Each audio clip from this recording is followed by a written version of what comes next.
Well, hey there, gang. What's going on?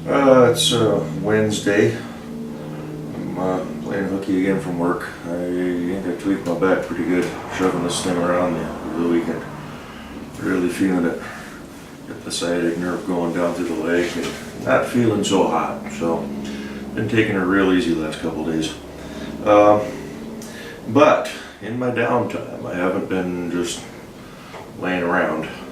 Been doing a bit of that, but actually I've been doing a lot of that. But in my uptime, we've been doing some research on the old 350 rocket here, and I got some decision making to make on this. Plan was just to basically slap a set of 455 heads on, do the intake and fuel injection, put some headers on it, maybe a cam, drop it back, well, drop it in the new frame, and then we'd be good. But I knew there'd probably be more involved, so went over to 442spot.com. Also been talking to a couple people on YouTube, Spike Punk, one of them. Thanks for some information. I got to get a hold of you and see if there's anything I'm missing. First of all, so this is a 77 to 80 to 1980 block, 1977 to 1980 Oldsmobile block. Supposedly it had been rebuilt. I'm not disputing that, although with all the grime and dirt and grease and all that stuff on it, who knows. Internally, you know, just in the valley here, the push rods are pretty caked with stuff, but we got a couple of deals poking up here. I guess they're supposed to be, but I don't know. So we did some decoding on this. Now my heads are GM6 heads, so doing some research on those. They've also got a little stamping on each one, PMD, which actually stands for Pontiac Motor Division. So these heads were cast by the Pontiac Corporation for Oldsmobile for their blocks. And the research I found is if you got these, they're junk, they're garbage. They are probably one of the worst flowing heads that Oldsmobile used. They say possibly even worse than the 260 heads. So we're going to get rid of them no matter what. I know Spike Punk, you were mentioning just snagging a set of good 350 heads from the early 70s. That's still an option.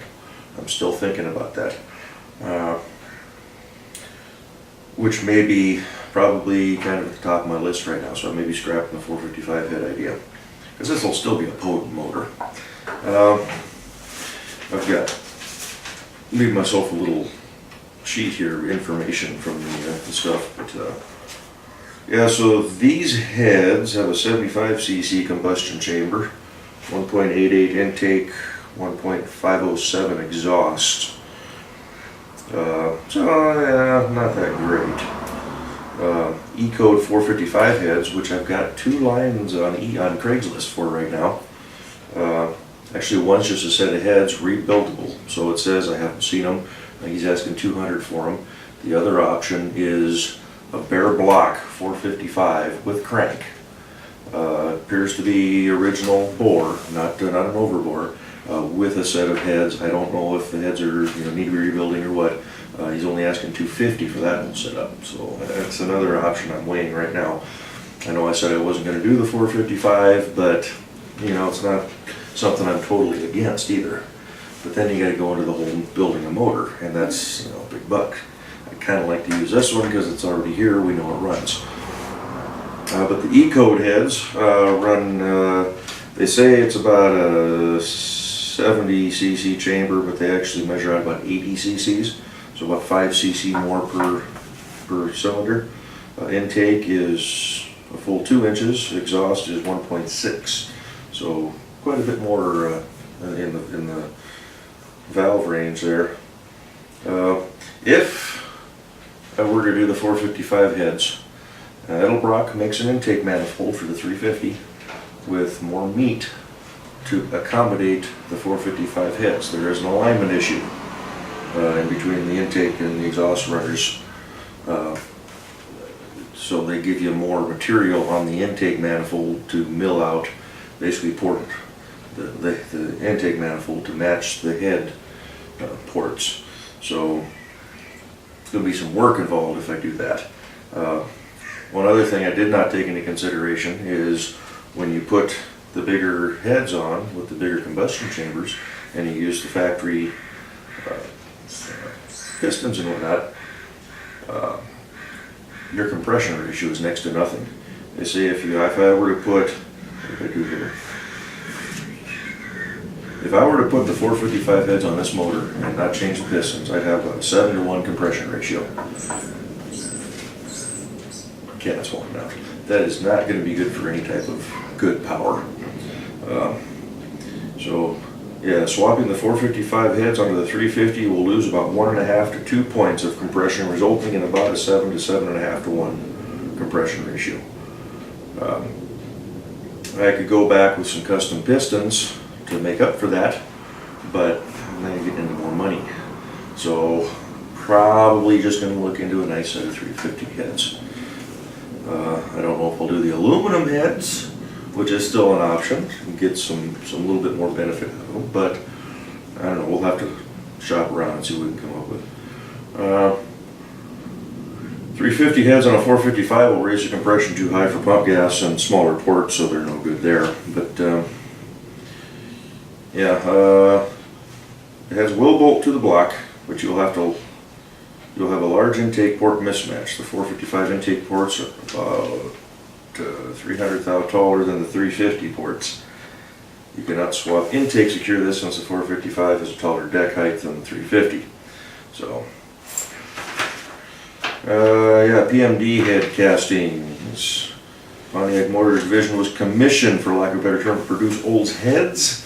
I have PMD on both heads. They are much lighter than the Olds units. That's what they say. So but that's the only benefit you get with these. Blah, blah, blah, blah. Surefire, rectangular, blah, blah. Let's see, while the Olds heads were built by Pontiac, they are no good. They don't flow as good as the mediocre Olds built ones. Can't even compare to the 5.6 or C's through F's. Just compare them to the 260 heads.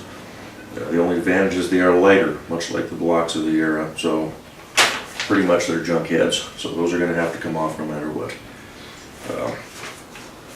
That's pretty much about it. That's kind of where we're sitting.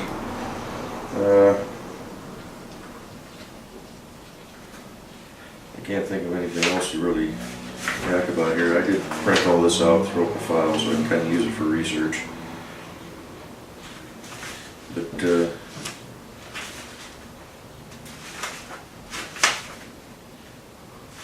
just going to have to sit down and figure out what we really want. And right now, I think we're going to scrap the 455 head idea. I think you're just going to be out of my price range for what I'm looking for. Custom pistons, I mean, I could run up to $1,000, I'm sure, if not more. So we'll probably just stick with the 350, get a good set of 350 heads, or see what I can find for some aluminum heads. Get something that flows nice, will work good with the fuel injection. But like I said, these heads are going to go. And my other way of thinking though too is, because I haven't cracked this off, I don't know if this motor's been rebuilt. I know a couple people asked, well, why don't you just go ahead, if you're doing everything else, just go in and rebuild it. Yeah, I could, I probably should. I've never done that before. So then you get the expense of the machine work and all that. Probably wouldn't be a bad idea. I'm replacing everything else on the damn car. We'll crack the heads, we'll take a look. Probably do that this coming weekend if my back's feeling up to it. But I want to at least get in there, see what the cylinders look like. That was the other nice thing about that 455 block. Said the ad said, I don't know if this is an ad, said the cylinders were all nice and clean, no scoring, no nasty marks in there, so probably be a good block for a rebuild candidate. Half tempted just to go snag it, but probably going to pass on that, just see what we can find for this beast. Just run it for a while. Still under the oil pan. Looking at the low profile, I can't remember the name of it, Mondella? I can't even remember now. It's a higher capacity. But we've got a little list going of parts. But the big hang up right now on the motor is going to be what heads to run. Still under the cam, so either way we're going to gain a little bit of benefit from that.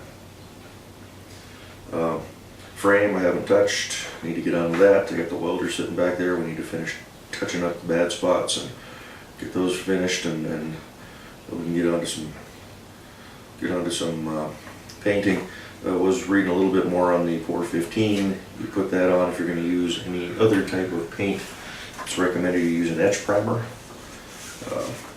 So don't think I'll need to do that with the 415 chassis coat, but it's kind of where we're sitting. We're just taking her easy. Took the caddy for a run yesterday down to the dock.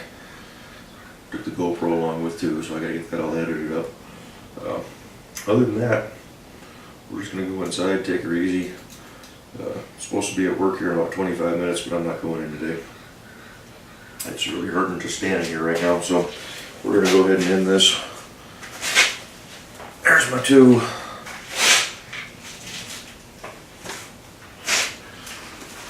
That's what I've really been going from for parts wise and whatnot. Haven't really looked at anything else, but got a list going, bits and pieces. Can't even bend down to get the damn paper. So yeah, we're gonna go ahead and end this here, and any comments, suggestions, thoughts, feel free to fire them off. I know I'm getting pretty bad about answering comments here lately, but we'll try to reverse that. Yeah, need to figure something out on this, at least get a plan going. Get this chassis going so I can set the motor in there. But yeah, alrighty, y'all have a good day. We'll catch you next time. Bye-bye.